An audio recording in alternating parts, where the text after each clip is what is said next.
সালমান রাদিয়াল্লাহু তাআলা আনহু থেকে বর্ণিত, তিনি বলেন, আমি রাসূলুল্লাহ সাল্লাল্লাহু আলাইহি সাল্লামকে এই 40টি হাদিস সম্পর্কে জিজ্ঞাসা করলাম, যেগুলোর ব্যাপারে তিনি বলেছেন কেউ এগুলো মুখস্থ করলে জান্নাতে প্রবেশ করবে। আমি বললাম, ইয়া রাসূলুল্লাহ, এগুলো কি?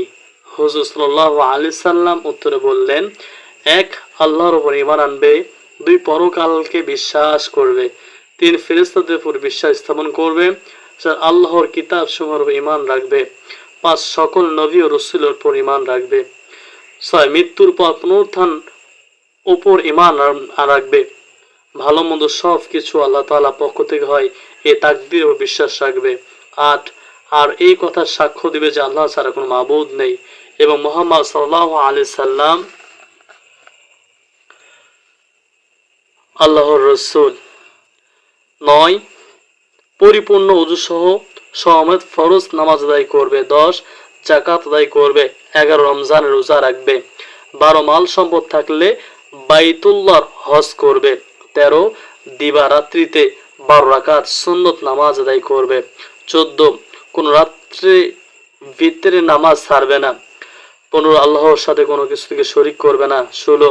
পিতামাতার অবাধ্যতা করবে না। 17. অন্যায়ভাবে এতিমের মাল গ্রাস করবে না। 18. শরাব পান করবে না। 19. ব্যভিচার করবে না। 20. আল্লাহর নামে মিথ্যা শপথ করবে না। 21.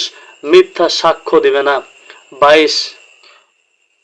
প্রবৃত্তির অনুসরণ কোনো কাজ করবে না। 23. আপন মুসলমান ভাইয়ের গীবত করবে না। 24. সতী নারীর প্রতি জিনার অপবাদ দিবে না। 25.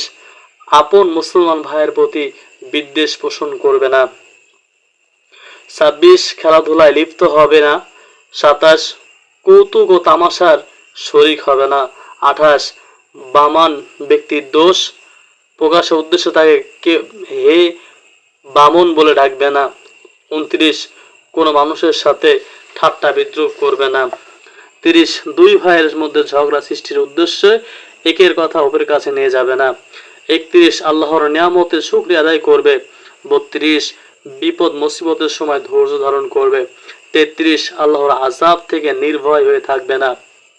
34. নিজের আত্মীয় স্বজনের সাথে সম্পর্ক ছিন্ন করবে না। 35. তাদের সাথে উত্তম সম্পর্ক বজায় রাখবে। 36. আল্লাহর কোনো সৃষ্ট জীবকে অভিশাপ দিবে না। 37. বেশি করে সুবহানাল্লাহ, আল্লাহু আকবার এবং লা ইলাহা ইল্লাল্লাহ পাঠ করবে। 38. জুমা ও 2 ঈদের নামাজ পরিত্যাগ করবে না। 39. জেনে রাখো, তোমার জীবনে ভালো মন্দ যা কিছু এসেছে তা কখনো না আসার নয়, আর যা হাতছাড়া হয়ে গিয়েছে তা কখনো ধরা দেবার নয়। 40. যে কোনো অবস্থায় কোরআন তেলাওয়াত ছাড়বে না। এই আমলগুলো করতে বলে গেছেন হযরত মুহাম্মদ সাল্লাল্লাহু আলাইহি ওয়াসাল্লাম। আমার চ্যানেল নতুন হলে অবশ্যই চ্যানেলটি সাবস্ক্রাইব করে পাশে থাকা বেল আইকনটি প্রেস করে দিবেন নিত্য নতুন ভিডিও পেতে।